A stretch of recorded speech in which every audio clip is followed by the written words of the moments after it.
Olá, estamos começando mais uma série de programas dentro do projeto Oficinas de Gestão, Oportunidades de Desenvolvimento, executado pelo Departamento de Ciências da Administração do Centro Socioeconômico da Universidade Federal de Santa Catarina. A série que você acompanha agora tem como tema geral as políticas de promoção da igualdade racial, especialmente aquelas desenvolvidas pela CEPIR, que é a Secretaria de Políticas de Promoção da Igualdade Racial da Presidência da República.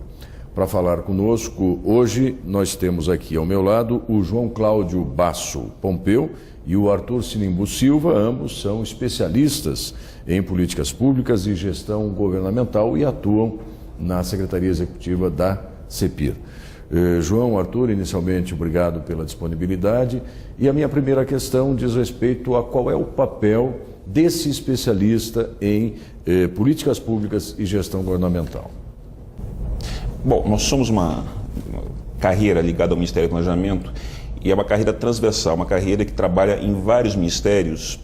Eu, por exemplo, eu trabalhei já no Ministério da Saúde, Ministério do Desenvolvimento Social e agora aqui na CEPIR. Vamos trabalhar em vários ministérios com políticas públicas, de modo amplo. Apesar do nome ser especialista, eu considero que a nossa carreira é uma carreira de generalista. Nós trabalhamos em todas as áreas, na formulação, implementação e avaliação de políticas públicas. Que a nossa carreira, pelo que a gente conhece do histórico dela, ela tem uma referência numa carreira de Estado francesa, que é da escola ENA, a Escola Nacional de Administração da França.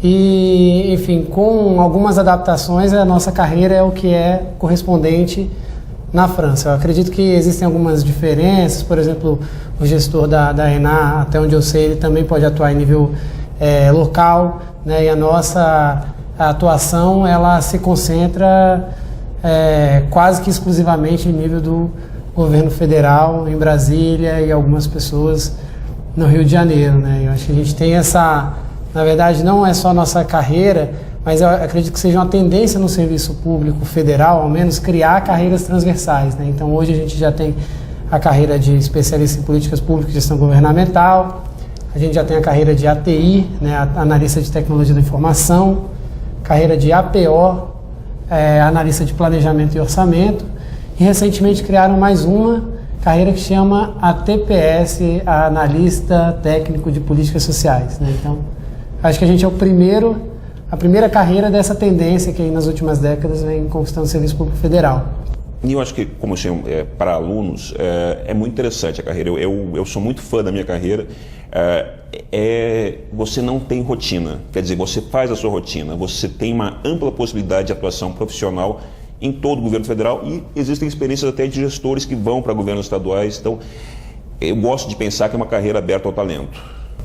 Agora, me parece que essa composição dessas carreiras, às quais o Arthur se refere, e a própria carreira do especialista em gestões em políticas públicas e gestões governamentais, ela recupera um pouco de uma preocupação que é recorrente nos debates, historicamente falando, que é de técnicos, especialistas, gestores formados ocupando funções de protagonismo da definição de políticas.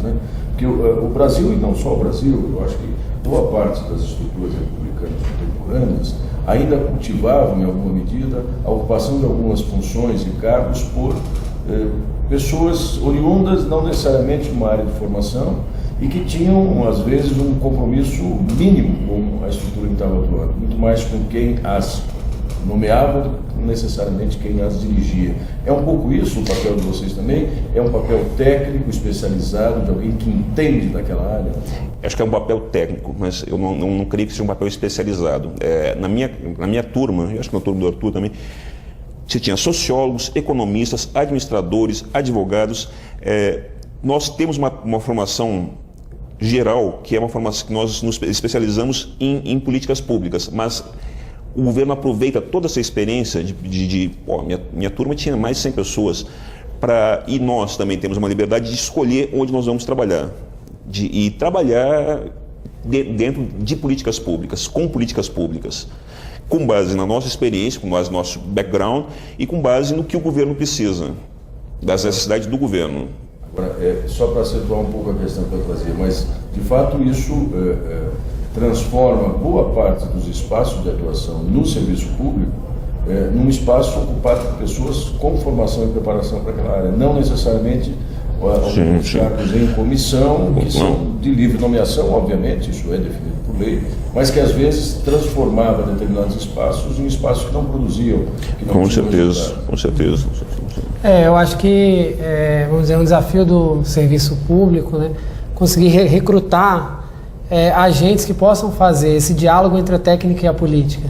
Né? Então a gente muitas vezes cria uma oposição entre a técnica e a política, e a gente sabe que os dois opostos são trágicos, né? Tanto um governo que se guia simplesmente por interesses políticos, ou mais especificamente um olhar político eleitoral, e um governo que acredita que consegue perceber os problemas e as soluções para a sociedade a partir de um olhar meramente técnico.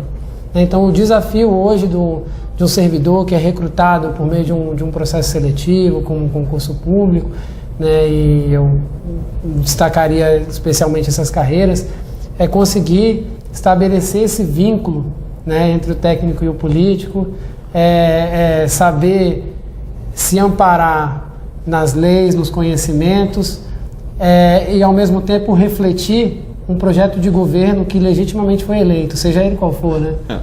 Acho que as decisões mais importantes que o governo toma são decisões políticas. Agora, políticas com P maiúsculo, políticas que você vê que você almeja o interesse do país, não aquele interesse meramente transitório, aquela coisa que é bom, né? Imediatista, mas e aí o papel do especialista em políticas públicas é tomada a decisão política, que nós podemos influir também. Qual é a melhor maneira de você alcançar aquilo que você quer?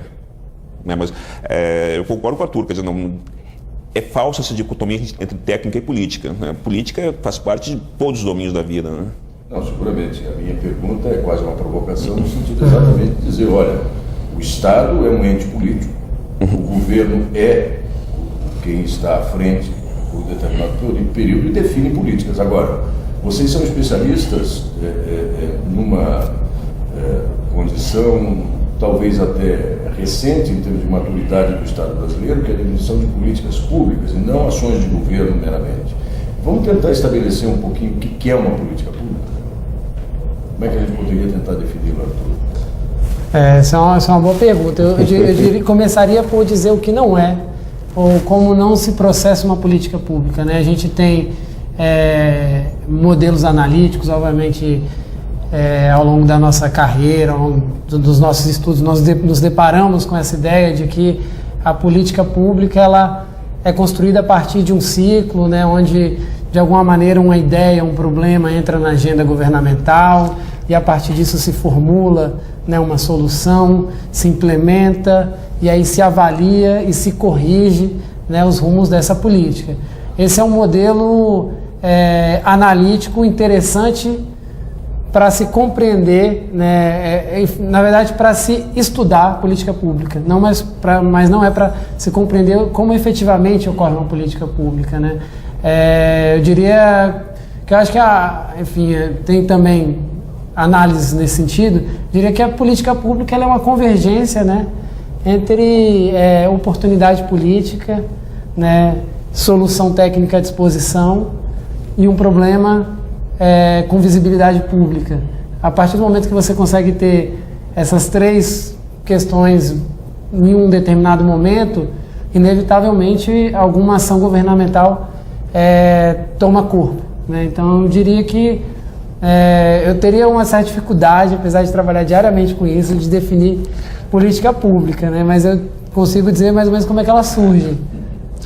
O Arthur falou do modelo analítico. Nós aprendemos, esse modelo analítico que o Arthur falou é o que nós aprendemos na escola.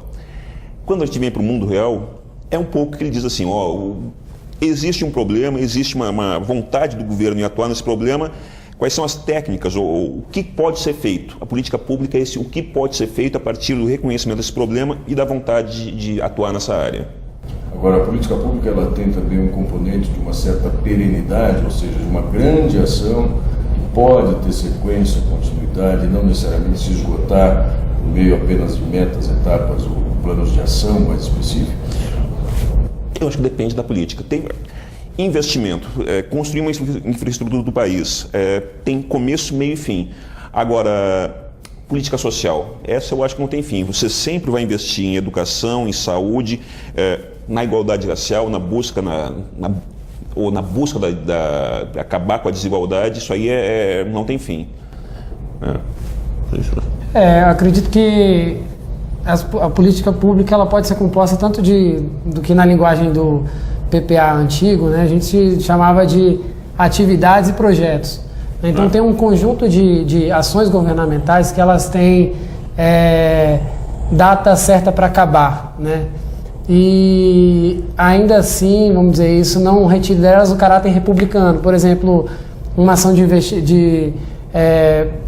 ação de aperfeiçoar a infraestrutura do país para o crescimento econômico, né? Então, em geral, são planos que têm esse começo, meio e fim. Eu acredito que existem outras políticas e um termo que a gente comumente utiliza aqui na Esplanada é essa diferença entre política de Estado, né? Então, quando você fala de política de Estado, é um esforço de você alçar aquela ação governamental a um outro patamar, que é o patamar de uma preocupação que ultrapassa o limite dos projetos de governo, né? Então, hoje em dia, a gente vê um esforço de se alçar. O Brasil Sem Miséria, né, um programa no qual se insere o Bolsa Família, há esse patamar de política de Estado, que é um esforço de fazer com que essa ação ela ultrapasse os ciclos de 4 anos dos projetos de governo. Agora vamos falar especificamente do trabalho de vocês junto à CEPIR, a Secretaria de Políticas de Promoção da Igualdade Racial. Diante dessa perspectiva, né, de se tentar alçar uma ação de governo, transformá-la numa política de Estado, ou mais do que isso, conquistar legitimidade social, que talvez é o que fortaleça mesmo uma ação com essa característica, como é que vocês encaram as dificuldades, os desafios e as ações bem-sucedidas que têm sido desenvolvidas com a atuação de vocês na CEPIR? Bom, eu acho que o papel da CEPIR é muito fazer advocacy. O papel da CEPIR é tentar fazer com que todas as políticas públicas alcancem a população negra. Então você tem políticas universais em vários ministérios e qual é o papel da CEPIR? É tentar fazer com que esses ministérios insiram sobre a população negra. A CEPIR foi criada para gerenciar 2 macroprocessos, fundamentalmente, que eram ações afirmativas e comunidades tradicionais, principalmente comunidades quilombolas. Então, o papel da CEPIR é tentar, ao máximo possível, incentivar ações afirmativas em todos os ministérios, em todas as áreas do governo e tentar fazer com que todo o governo chegasse em comunidades, auxiliasse comunidades tradicionais. Ao longo do tempo, a CEPIR, eu acho que ela abrangeu mais 2 macroprocessos, que foi a articulação federativa para a política de igualdade racial, quer dizer, você incentivar políticas de igualdade racial em todos os estados, em todos os municípios do Brasil, e redução de homicídios para a juventude negra. Então a CEPIR foi criada para fazer 2 coisas e hoje faz 4, com a estrutura que nós temos. Bom, conquistas, eu acho que está se conquistando muito. A população negra houve um salto de qualidade, aumentou a renda, aumentou a escolaridade, está aumentando a escolaridade. A política de cotas é muito interessante para isso. Eu acho que no futuro vai se alcançar um menor nível de desigualdade, né? A gente, trabalhando com política de promoção da igualdade racial, a gente sabe que a gente tem pelo menos 2 desafios a mais do que a grande maioria dos outros ministérios que trabalham com temas mais ortodoxos, mais conhecidos, né? Ao contrário do Ministério da Educação, o Ministério da Saúde, por exemplo, a gente ainda tem que conquistar a legitimidade em torno do nosso tema, né? Então, muitas vezes as pessoas falam, por que um Ministério de Promoção da Igualdade Racial, né? A sociedade consegue entender muito bem a importância de um Ministério da Educação, de um Ministério da Saúde, pode até discordar dos rumos, mas entende o sentido. E o nosso Ministério ele ainda precisa, né, ao mesmo tempo que faz suas ações, conquistar a legitimidade para sua existência, né? Então a gente tem um esforço grande, imenso, que não foi um esforço iniciado pela CEPIR, a sociedade, o movimento negro fazem isso há décadas, que é de dar visibilidade às desigualdades raciais, né? Mostrar que quando a gente fala de desigualdade racial, a gente não está falando de um fenômeno subsequente às desigualdades de classe, né? A gente está falando de fenômenos que se complementam, né? E que têm suas condicionantes próprias, são fenômenos próprios, né? Precisam de ações próprias para serem mitigados. E eu diria que um segundo desafio da CEPI, e aí diz menos ao tema, mas em relação à natureza da forma que ela atua, um pouco no sentido que o João falou, dessa característica de advocacy que a gente tem, né? Então a gente é a representação, né, modéstia à parte, de uma nova forma de fazer política pública, né, que é de você articular as ações dos outros ministérios, né? Então é comum o discurso de falar que cada ministério fica na sua caixinha, né? Cada ministério tem sua caixinha para resolver os problemas, né? E só consegue olhar para a sua caixinha. Isso é realmente verdade. Então estruturas como a CEPI, a Secretaria de Direitos Humanos, a SPM, são menos estruturas para implementar novas ações e mais estruturas para conseguir estabelecer nexos entre as ações de diferentes órgãos, né? Então isso é um desafio assim, inovador do ponto de vista da política pública, e o que a gente faz aqui é uma provocação que poucos órgãos têm condição de fazer. Você, muitas vezes nas reuniões, uma pessoa que é da CEPI, uma pessoa que é da SPM, é o representante dessa transversalidade. É ele que consegue entender mais ou menos o que o Ministério da Saúde faz, que tem a ver com o que o Ministério da Educação faz. E muitas vezes é ele que tem a capacidade e a prerrogativa de tentar estabelecer algum vínculo entre essa ação desses ministérios. Porque, no fundo, na nossa realidade, os problemas da sociedade não estão separados entre educação e saúde, né? Esses problemas estão conectados. E, por exemplo, pegando o caso da população negra, uma das grandes dificuldades de você tirar uma pessoa em situação de vulnerabilidade dessa situação é você romper com o ciclo, né? E para você romper com o ciclo, você precisa atuar em várias ações. Então, o programa Brasil Quilombola é a expressão dessa intencionalidade, né, de tentar fazer as ações chegarem num mesmo lugar, ao mesmo tempo, de maneira a que se conversem, né? O Plano Juventude Viva também é uma expressão desse esforço de transversalidade.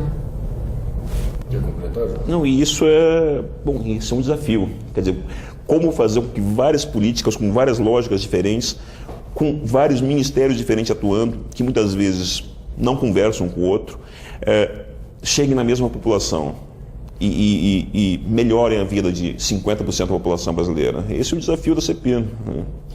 Eu tive a oportunidade de acompanhar a terceira Conapira, que foi no final de 2013, e é sobre isso que eu quero dirigir mais uma questão a ambos, que é esse modelo de propor políticas a partir das vozes que vão se manifestando nas conferências regionais, estaduais, culminando com uma grande conferência. Como é que vocês, como especialistas que são em gestão governamental, enxergam esse modelo de você governar ou propor políticas a partir das conferências, e não foi só da igualdade racial, como em outras conferências, a comunicação, a Conferência Nacional de Saúde, que também já é um processo um pouco mais antigo. É um modelo, digamos assim, que dá conta de acumular essa discussão toda dos diferentes segmentos e tentar propor uma política que alcance boa parte dele? Acho que na conferência você ouve a sociedade. Eu não me lembro agora o número exato, mas eu acho que houve mais de 50 conferências nos últimos anos, de vários temas. E aí a sociedade se expressa. O grande desafio é você responder. A sociedade vai dizendo nas conferências: olha, eu quero tais e tais coisas. Como é que o governo responde a isso? No nosso caso, nós pegamos todas as 80 resoluções da conferência, da Conapira, e estamos fazendo um sistema onde a gente vai responder uma por uma o que o governo já fez, o que está sendo feito, o que vai para o futuro. Você tem que responder isso, o governo tem que responder isso. Eu acho que esse governo está muito aberto a isso. É uma conversa, é um debate que existe dentro do governo. O governo valoriza muito a democracia que emerge dessas conferências, a voz que emerge dessas conferências. Eu acho que é um caminho que vem sendo trilhado há muitos anos e que o grande desafio é você conseguir vincular as demandas que vêm da sociedade aos instrumentos a partir do qual o governo se planeja.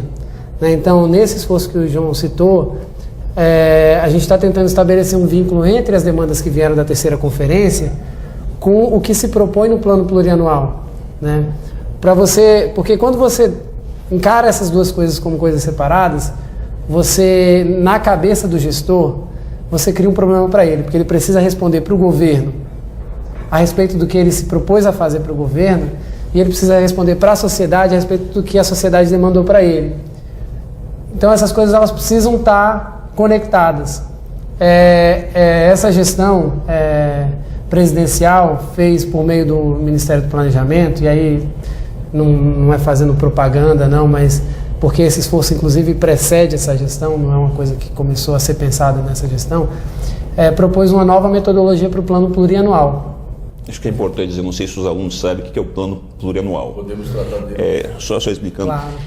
No início, no primeiro ano de todo o governo, ele faz um plano plurianual. É um plano que o governo expressa suas diretrizes, seus objetivos e seus programas políticos, e seus programas de temáticos. No caso da CONAPIR, o que nós podemos fazer? Nós vamos pegar as 80 resoluções da CONAPIR, vamos ver o que o PPA atual já responde dessas 80 resoluções e tentar tentar colocar essas 80 resoluções como subsídios para o próximo PPA. Isso. Porque até o PPA, a gente está no 2012 a 2015, então até o PPA 2007 ou 2008 a 2011, que foi o último PPA, que agora já não está mais vigente, o PPA ele serviu mais como uma peça formal, né, de prestação de contas em relação a gastos. Né? Então, houve um esforço do Ministério do Planejamento de transformar esse PPA em uma peça de planejamento, novamente. Né? Então, isso, em alguma medida, tem sido um esforço bem sucedido. Então, a gente pode dizer, por exemplo, hoje, que a CEPI, ela realiza suas ações sempre olhando para o que ela planejou no PPA. Ao contrário do que acontecia alguns anos atrás, que os ministérios tinham o seu PPA e tinham o seu plano interno, que era o seu verdadeiro planejamento. Né? Então, agora, como a gente pode usar o PPA para a grande maioria dos órgãos do governo como um instrumento de planejamento, é que fica mais evidente que essas peças que vêm de demandas da sociedade civil precisam se vincular a eles. Né? Então, eu acho que é esse esforço que reflete, assim, do ponto de vista teórico, uma crítica a uma ideia muito recorrente na ciência política, por exemplo, que é de considerar que no Estado moderno existe um limite, existe na verdade uma contraposição entre representatividade e eficiência. Né? Então isso se coloca no dilema da governabilidade, né? E basicamente existe um esforço teórico que dissemina a ideia de que se você abre muitos canais de representatividade, muitos espaços para as ideias, você compromete a sua capacidade de tocar uma gestão de forma eficiente, né? De tomar decisões de uma maneira eficiente, de implementar ações de uma maneira eficiente. O que, enfim, existe um esforço contrário, que eu acho que se reflete no âmbito do governo em ações como essa, né, de tentar vincular o PPA às demandas da sociedade, que é de mostrar que essas coisas podem caminhar juntos. Né? No plano local, por exemplo, diferentes experiências de orçamento participativo serviram para melhorar a qualidade do gasto público, né? Porque o gestor ele não consegue sozinho perceber o que precisa ser feito, ainda mais quando a gente fala de nível de governo federal. Né? Não é a esplanada que vai se propor a compreender o Brasil mais do que a sociedade brasileira. Na verdade, isso precisa ser feito no esforço conjunto. Eu acho que o governo federal cria muito pouco. Se você pensar bem, as grandes políticas do governo federal, elas sempre começam lá embaixo, lá no município. Acho que uma das grandes políticas do governo federal, Bolsa Família, transferência de renda, começou em Campinas, Ribeirão Preto, Brasília. Em 2000 já tinham 100 programas de transferência de renda. De repente, o governo, peraí, o que está acontecendo? E aí ele se apropria dessas experiências que começam no governo local, que começam com participação popular e dá uma outra escala, dá uma escala nacional, uma escala federal. Agora, em termos de perspectivas, o que vocês imaginam que ainda possa acontecer, para o bem ou para o mal, enfim, em termos de perspectivas, sobretudo dessas políticas associadas à promoção da igualdade racial, pela vivência que vocês têm tido aqui na CEPIR? Nós vamos avançar muito mais, é preciso ainda muito maior esforço, a sociedade já reconhece essas ações da CEPIR como ações legítimas. Onde é que vocês acham que podem estar gargalos ou aberturas maiores para as ações desse tipo? Eu acho que a gente está num momento onde, felizmente, né, algumas ações têm provocado tanto agentes públicos quanto a sociedade em geral a se posicionar em relação a esse tema. Né, isso já é um imenso avanço, porque uma estratégia que perdurou há muito tempo em relação à maneira como se lidava com a questão racial no Brasil, dizer que o Brasil era uma democracia racial, que não existia desigualdades entre brancos e negros que se originassem da cor da pele das pessoas, e essas desigualdades se originavam de uma questão de renda, de escolaridade. Então a gente já teve um avanço de colocar a questão racial em pauta. Dizer, a questão racial é importante, ela tem sua relação com questão de renda, com questão de escolaridade, mas ela é também um fator que por si gera desigualdades.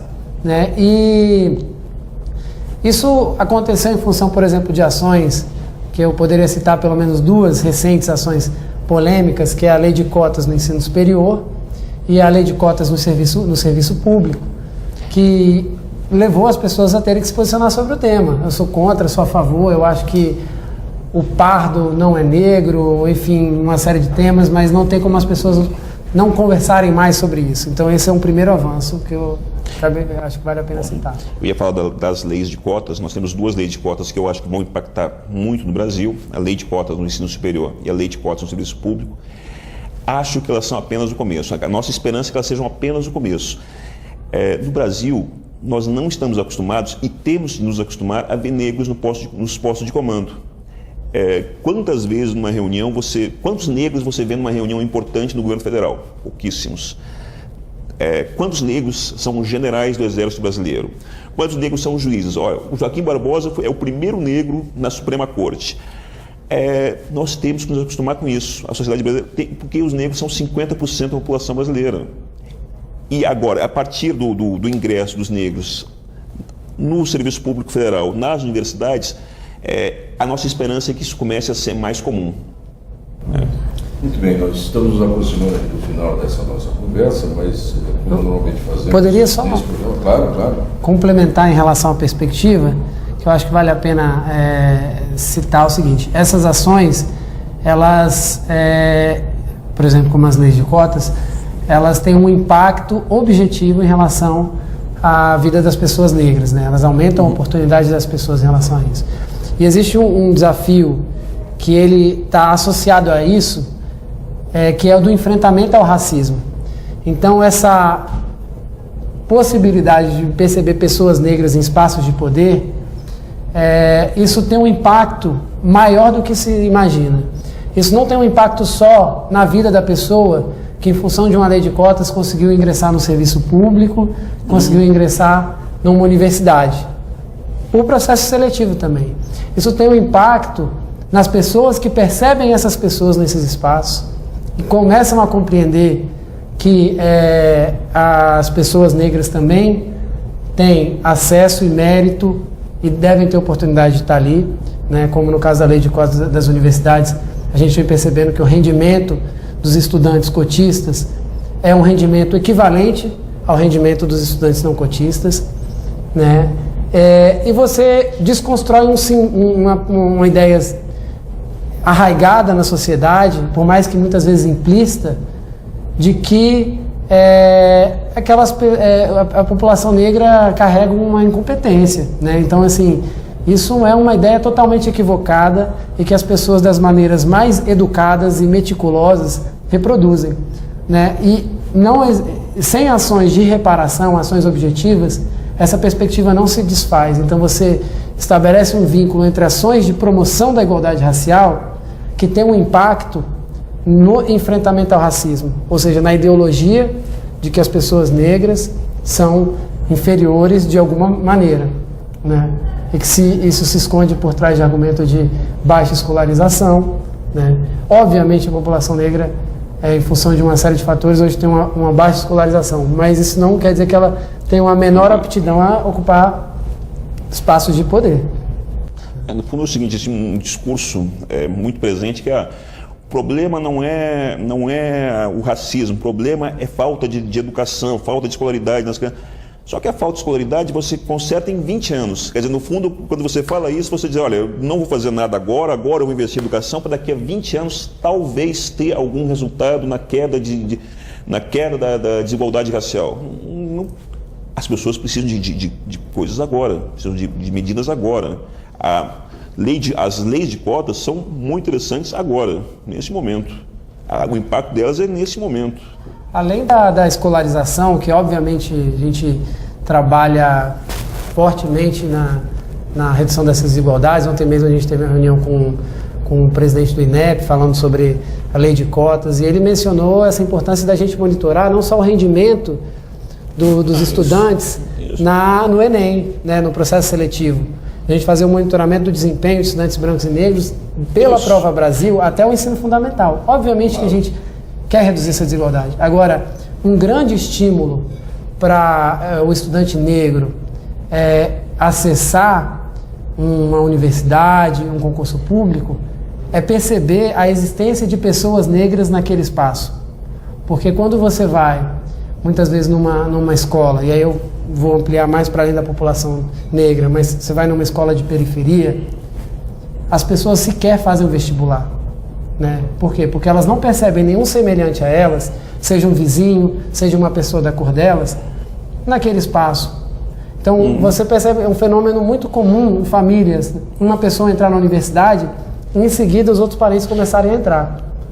Né? Então quando a gente cria a cota, a gente cria essa cadeia. Mas isso eu acho que vai mudar, isso acho que já está mudando e vai mudar rapidamente com essas leis. Muito bem, então nós estamos nos aproximando aqui para o final, mas como normalmente nós fazemos, pedimos aos nossos convidados aqui para que dirijam especificamente aos alunos, né, dos cursos de administração, do Programa Nacional de Administração Pública, assim, um recado final, uma síntese do que a carreira de vocês, e o Arthur falou bem das várias carreiras recentes que estão sendo criadas, né? Vocês, no caso, especialistas em políticas públicas e gestão governamental, e especificamente no trabalho junto a uma estrutura como é a CEPIR, como é que vocês imaginam que estes jovens, estas jovens, devam buscar na sua formação para poderem desenvolver atividades, desempenhar papéis como esses que vocês estão tão ardorosamente defendendo, que a gente observa aqui, Arthur? Tenho até uma dificuldade de fazer isso, mas queria assim fazer uma provocação em relação aos desafios que a gente tem de melhoria do bem-estar da sociedade, né? Eu acredito que o papel do gestor público ele é inevitavelmente um papel político, mas com um P maior. Né? A gente não consegue se desvencilhar dos nossos valores na nossa atuação cotidiana. Quando a gente assume um cargo por meio de uma carreira que nos coloca a passar 8 horas do nosso dia, né, num local, é bom que a gente esteja fazendo alguma coisa que nos apraz, que esteja em convergência com os nossos valores, por mais que a gente saiba que são os nossos valores, a gente vai mediar com a realidade, com a coletividade, com a organização que a gente trabalha. Né? Mas eu acho que é isso, assim, parece uma mensagem de senso comum, mas é essa, o gestor também trabalha com amor, né? E esse amor é que coloca a gente para tentar lidar com esses desafios de não se fechar só nos argumentos técnicos, né? De conseguir colocar os ouvidos para escutar os colegas e a sociedade. E trabalhar com um tema inovador como o da promoção da igualdade racial é um estímulo muito grande de se trabalhar num desafio de algo novo. Né? Obrigado, Arthur João. Bom, eu sou muito suspeito para falar, porque porque eu sou apaixonado pela minha carreira, eu acho ela fantástica. Eu só então recomendo aos alunos que coloquem no Google especialista em políticas públicas e gestão governamental. Bom, é uma carreira que você pode trabalhar em qualquer ministério e que você certamente vai trabalhar em políticas que impactam na vida de milhões de pessoas e que você pode se realizar profissionalmente. Professor. Muito bem, eu quero agradecer de novo ao João Cláudio Basso Pompeu e ao Arthur Sinimbu Silva, ambos que atuam como especialistas em políticas públicas e gestão governamental na Secretaria de Políticas de Promoção da Igualdade Racial, a CEPI. E você pode acompanhar no ambiente do projeto Oficinas de Gestão a programação das próximas teleconferências. Um abraço.